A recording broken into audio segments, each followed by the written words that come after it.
We did talk about this in episode 40 that we were just about to get on the road and go to Vegas. Right. So Brian and Brenna, our friends, the Front Porch Swingers, invited us to come out and hang out with them in Vegas for, a week and just kind of see what they were up to out there. And while we were there, we went to the Real Hotwives of Las Vegas party at Playhouse LV. Yes, that was sponsored by That the they Front Porch organized. Swingers. That's Yeah. right. Well, that was a kind of a bonus about like, hey, if you come out and visit us, you can go to this hot wife party. I'm like, oh, Hell yeah. sign me up. Man, we can't do any business over the phone. I need to be out there in That's person. right. And oh, gee, you're having a hot wife event? I guess I'll go. Invited myself, I'm sure. Probably. You're not bashful. No, probably not. I wanted to go. Yeah. So we did. Yeah. Yeah, we had a great time. So yeah, we went. We ended up going for a week. We weren't originally going to go for an entire week, but I've never been out there. Yeah.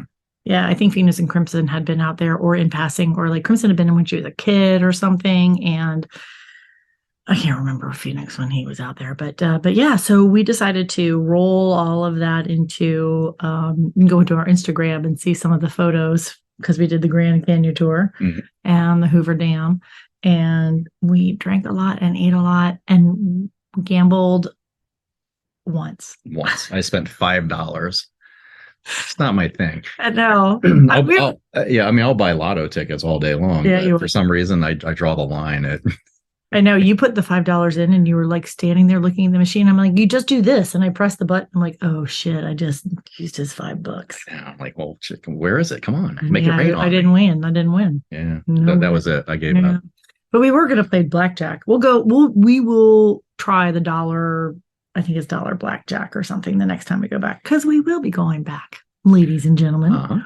We're going to be telling you about that too, but really fast. So we went to the event out in Vegas with Brian and Brenna, the Real Hotwives of Las Vegas. But that was on a Thursday night. And what a fun event that was. Yeah, it was awesome. It was so unique. So it was dubbed as it's their Hotwives of wherever they are. So we're actually attending the next one, which is in Phoenix in April. No relation to Phoenix, my boyfriend, but Phoenix, Arizona. And so, but Phoenix will be there because we're all going. The Hot Wives event was really, Brian and Brenna do these as, there are single men there. There are couples and single men. Maybe a few single women. Were there any single women at all? I'm not sure if there was at that one, but I think that there are some coming to the hotel takeover in Phoenix. Yeah, So, but it is really geared towards the hot wife kind of dynamic. And so it was really cool. We went, and for the first couple hours, it was only meet and greet. And so you didn't really, there wasn't any pressure. As a matter of fact, the playrooms weren't even open until I think it was 10 p.m. And so, we had a couple hours just to sit and talk to everybody. And that was kind of cool. Yeah. And so it was a little bit challenging because there were a lot of single guys there, and they were told, because it is a hot wife event, that the women have to initiate play. And so it was really kind of challenging to have the shoe on the other foot. Like Crimson and I talked about it. And it's like, dang, man, we're going to need to up our game for Phoenix because we had gotten very used to not having to be I don't want to say aggressor because that's not initiate. Thank you. Yes, we had gotten very used to not. Sometimes you're the aggressor. Yeah, sometimes I'm an initiator, but this was under pressure, man. Right. This was like I had no choice. If I wanted to fuck somebody, I had to be the initiator. So it was different. It was really different. So it was weird to kind of have that shoe on the other foot.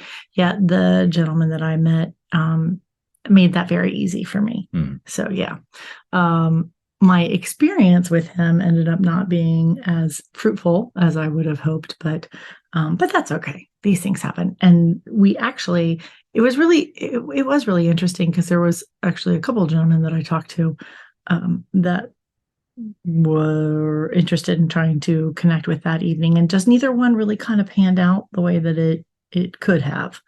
Crimson, hers event her interaction, I would say, apparently did pan out. But and then the four of us ended up spending some quality time together there at Playhouse LV in their amazing setup. Their setup is great. It's really, really nice. It is so nice. It is so not what you expect when you walk in there, because it's in an industrial area, which a lot of times, like, well, kink and BDSM dungeons 9 times are out of 10, they're going to be an industrial area. Very industrial. So this was kind of different. And as a swing club being in this area, but Dave and Nicole have done an amazing job with everything with Playhouse LV. And then they also own Flirts LV, which we'll talk about because we went 2 nights later there.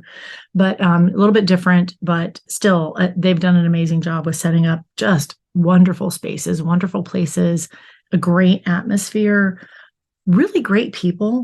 Like the people that were there were really fantastic. And so it was really cool to meet everybody and talk with everybody and just be able to have ourselves a good time trying to navigate these waters as a hotwife at a hotwife event where you have to be the initiator.